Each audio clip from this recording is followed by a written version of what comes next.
Hi, fourth grade, and welcome to week 6 of online music. Thank you for those of you who attended the music social and got those great prizes.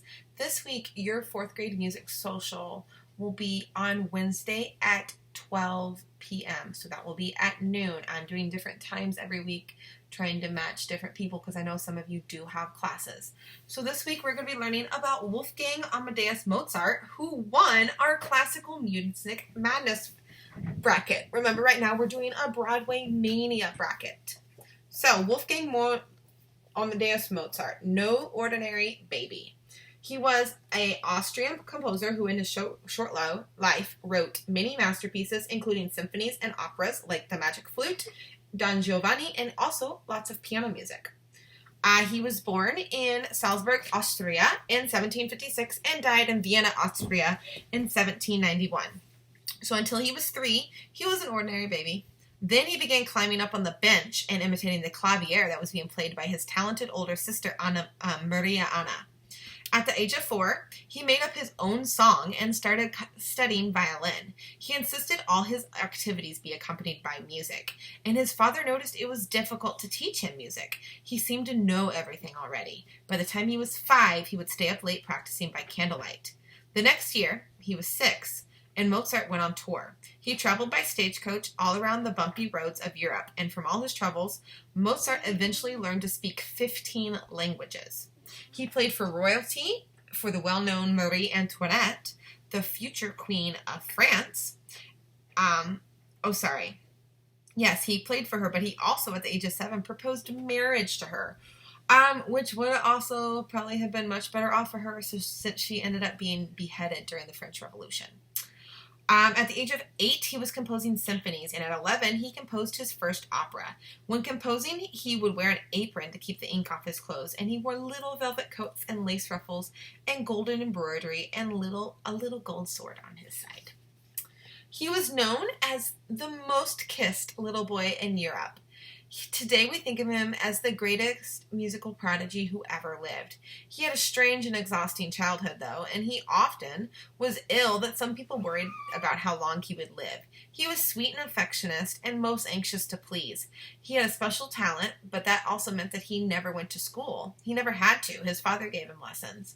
Mozart especially liked arithmetic, which is math, and covered tablecloths and walls with rows of math problems.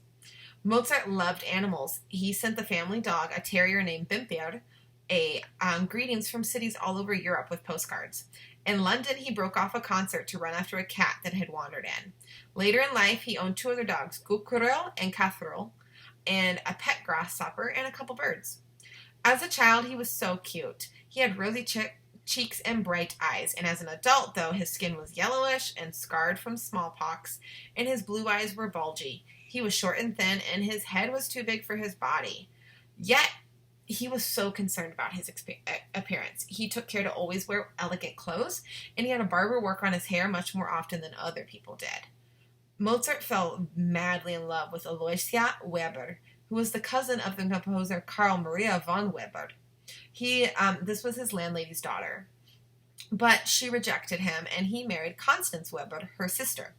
Constance was like Mozart in many ways. She was musical, not super attractive. His nickname for her was Little Mouse, and he was playful. They had 6 children, but only 2 lived to adulthood. Music was the one thing that made Mozart's face light up. He usually woke up at 6, composed till 9 a.m., then gave music lessons till 1 p.m. Although he didn't like teaching, it was for money. Then he would have lunch at someone's house where he had to entertain the host. Then, unless he had a concert to attend, he composed far into the night. He could get by on as little as 4 hours of sleep. Doctors told him he needed to move to get more regular recreation, which is probably why he eventually bought a pool table. He wrote music more quickly than any other composer in history, and he sometimes put things off to the last minute. If he had to work through the night, Constance would tell him tales about Cinderella or Aladdin to keep him awake. His best ideas came when he was in a good mood, alone and undisturbed. What a delight this is, I cannot tell, he once wrote. All this inventing and producing takes place in a lively dream. He could write down ideas at his meals. He liked liver dumplings and sauerkraut, while gossiping with friends and while playing pool. Once he held his wife's hand during childbirth, and with his other hand wrote several pieces of music. So here's a picture of little Mozart. You see he's got his cute little, like coat on that's all flashy. One day, a visitor found Mozart and his wife dancing, and Mozart explained that they had run out of firewood and they were trying to keep warm.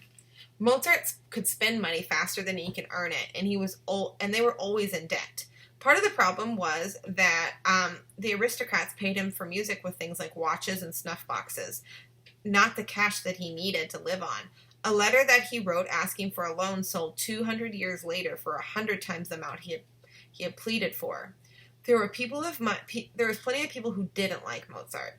They thought he was rude, immature, and irresponsible. One person who knew Mozart well said that she had never heard him say one serious thing. He could be impatient with people who were not as bright as he was. And although his father was always bombarding him with advice on how to make money and meet the right people, Mozart had trouble finding and keeping jobs. Once he lost a court appointment by being obnoxious, and he got himself literally kicked out.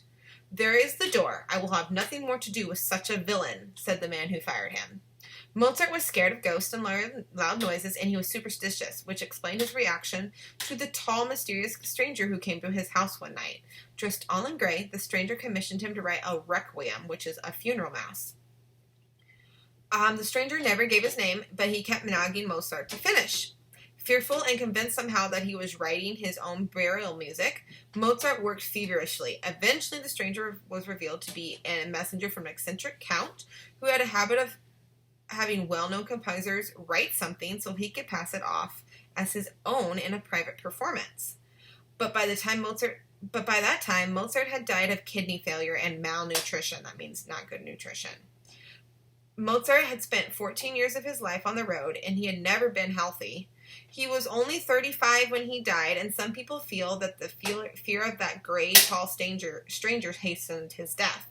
Plays, operas, and movies have been written about this theory that he was actually poisoned by the rival composer Antonio Salieri.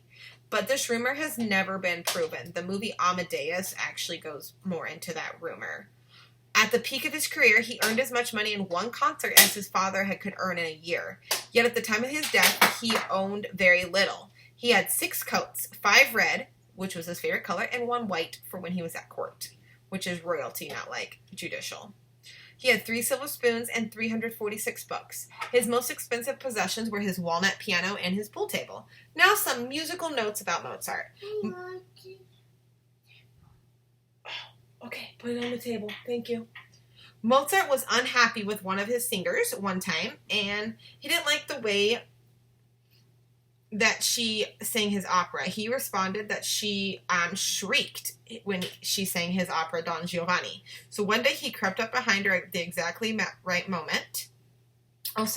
He wanted her to shriek for this part of the song, and she could not do it. So he crept up behind her at the right moment, and he got just the shriek he wanted. One of Mozart's most famous lighthearted compositions is the string serenade Ein Nachtmusik, which means a little night music, and it was written 2 months after his father's died, as Mozart was recovering from a serious illness. The Piano Concerto No. 21 is also known as Elvira Maragidan, not after a friend of Mozart's, but after a 20th century movie that used this as its theme song.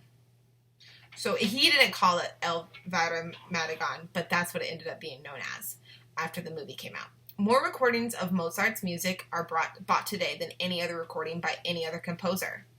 To play all of Mozart's music in a row would actually take 202 hours. All the songs I mentioned in here, if you did the Classical Music Madness, were actually played in that, so you would have been able to hear them. If not, you can always look them up. All right, now let's talk about that assignment.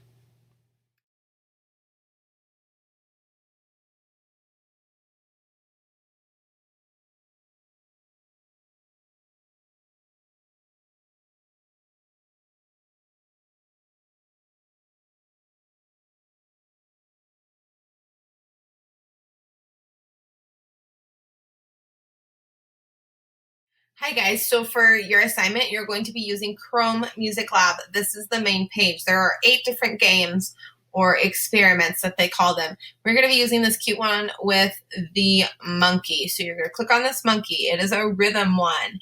When you get here, what it is going to do, if you click to the side, you'll see there's 1, 2, 3, 4 different ones. You can listen to what the rhythm is for each one.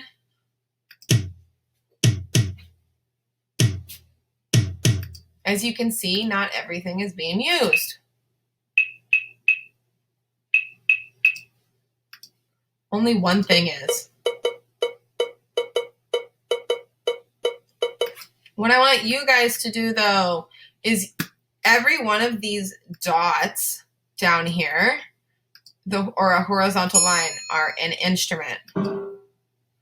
Your job on all of these, so 1, 2, 3, 4, is to tell me which instrument is for each line. So for instance, for this first one, you would write down pink monkey, or even just number 1. Line 1, triangle. Line 2, timpani.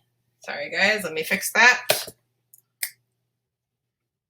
Line 3, lower timpani. That's all you have to do.